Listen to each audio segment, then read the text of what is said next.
बिस्मिल्लाहिर्रहमानिर्रहीम। अस्सलाम वालेकुम। बस क्या हाल है, कैसे हैं आप? आई होप कि आप खैरियत से होंगे। फिर आप बहुत ही अच्छे टिप्स लेकर आई हूँ जो कि आपको बहुत पसंद आएंगे। ये मैंने तकरीबन आधा किलो मैंने लहसुन लिया और 1 किलो मैंने अदरक लिए। इसको मैंने अच्छे से जो है वो साफ़ करके इसको मैंने वॉश कर लिया था। तो इसको हम तकरीबन 1 माह के लिए सेव करने के लिए तैयार करेंगे।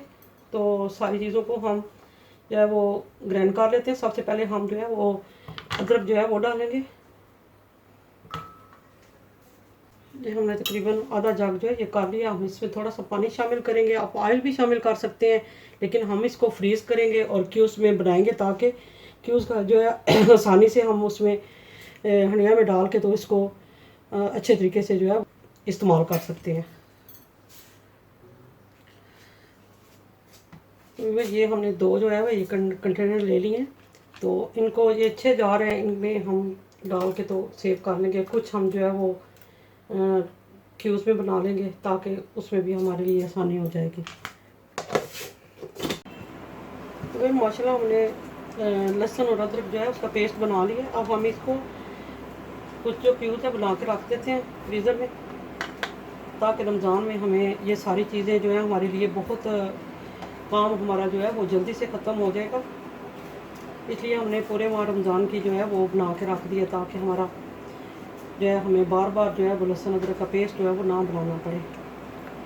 अच्छा, ये हम सारी जो है इसको भर के रख देंगे।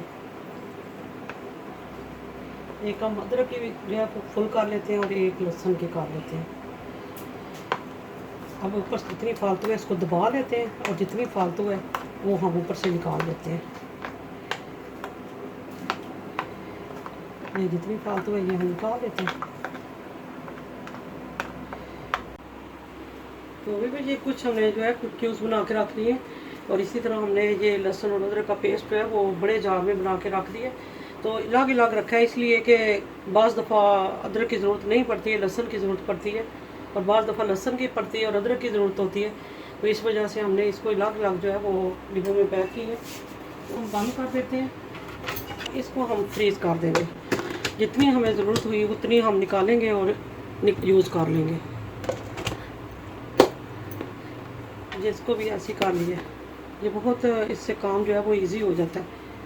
तो व्यूअर आपको ये टिप कैसा लगा? उम्मीद करती हूँ कि पसंद आया। अगर पसंद आए तो ज़रूर सब्सक्राइब करें, लाइक करें और बेल आइकन का बटन ज़रूर प्रेस करें ताकि हर नई आने वाली रेसिपी और टिप्स आपको मिलते रहें। दुआओं में याद रखें। इंशाल्लाह नेक्स्ट रेसिपी के साथ आऊँगी, तब तक के लिए ढेरों दुआओं के साथ। अल्लाह हाफिज़।